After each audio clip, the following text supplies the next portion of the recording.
اور اس طرح ہاں اور اسی طرح ہم آیات کے تفصیل کرتے رہتے.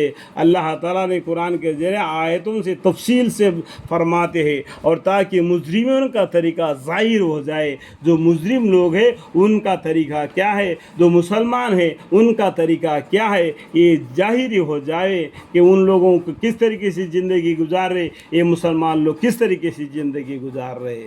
یہ کیا کہ پاکی ناپاکی، یعنی پاک رہتے ہیں مسلمان لوگ. پیشاب کو جاتے بھی پانی لے لاتے اور بھی غسل کر لیتے، بالکل ناپاک نہیں رہتے. ان کا طریقہ الگ ہے، ہمارا طریقہ الگ ہے. ٹھیک ہے. آپ کہہ دیجیے کہ یعنی پیغمبر، دیکھو آپ کہہ دیجیے کتنے جگہ پر ہمارے پیغمبر صلی اللہ علیہ وسلم کا نام انڈائریکٹ میں آ گیا.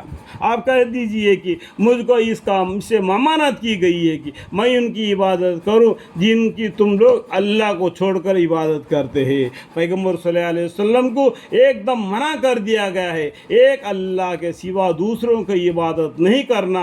جن کو یہ لوگ عبادت کر رہے اللہ کو چھوڑ کر، پیڑوں کو، پتھروں کو، گائیوں کو، بھینسوں کو، اور بھی ہر چیز کو یہ لوگ اللہ اللہ کہتے. یہ ان سے یہ اللہ کہتے. ہم مسلمان کیا کہتے؟ یہ اللہ کا ہے کہتے. کا مطلب ہے ان کافروں کو اور مسلمانوں کے بیچ میں کیا فرق ہے؟ کا فرق ہے. یہ کافر لوگ کہتے یہ اللہ ہے، اور مسلمان کیا کہتے ہیں؟ یہ اللہ کا ہے. سمجھ میں؟ اللہ کا ہے. اللہ ایک ہے، یہ اللہ نہیں ہے، یہ اللہ کا ہے. یہ درخت کس کا ہے؟ یہ اللہ کا ہے. یہ جھاڑ کس کا ہے؟ یہ اللہ کا ہے. یہ گائے کس کی ہے؟ اللہ کی ہے. یہ بھینس کس کی ہے؟ یہ اللہ کی ہے. یہ ٹیبل کس کا ہے؟ اللہ کا ہے. کا مطلب ہے یہ سب کیا کرتے ہیں؟ یہ اللہ ہے، یہ اللہ ہے، یہ اللہ ہے. اللہ کو کہاں ڈھونڈو گے؟ ایک اللہ ہے، یہ تمہارے دل کے ساتھ ہی ہے. تم غور کر کے دیکھو، تمہارا دل کے قریب ہے اللہ تعالیٰ، دور نہیں ہے.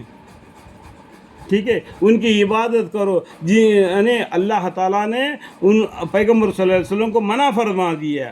آپ کہہ دیجئے کہ مجھ کو اس سے ممانعت کی گئی ہے کہ میں ان کی عبادت کروں جن کی تم اللہ کو چھوڑ کر عبادت کرتے ہو. آپ کہہ دیجئے، دیکھو دوبارہ آپ کہہ دیجئے، یعنی محمد مصطفیٰ صلی اللہ علیہ وسلم کہہ دیجئے کہ میں تمہارا خیالات کا اتباع نہ کروں گا، کیونکہ اس حالت میں تو میں بے رہا ہو جاؤں گا. بالکل تمہارے طرف کان بھی نہیں لگا دیں گے اور تمہاری طرف دیکھیں گے بھی نہیں.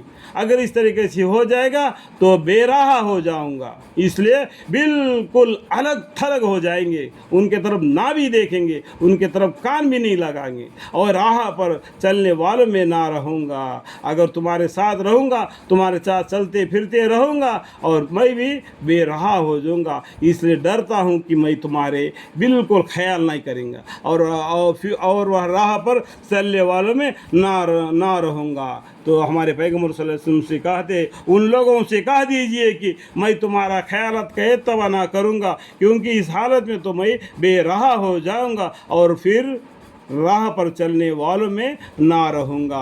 اس لیے تمہارا دوستی سے میں بالکل انکار کر کے ایک اللہ کی عبادت کرنے والا، ان الدین عند الاسلام، اسلام کے طور طریقہ پر زندگی گزاریں گے. اللہم اغفر لی. الحمدللہ رب العالمین.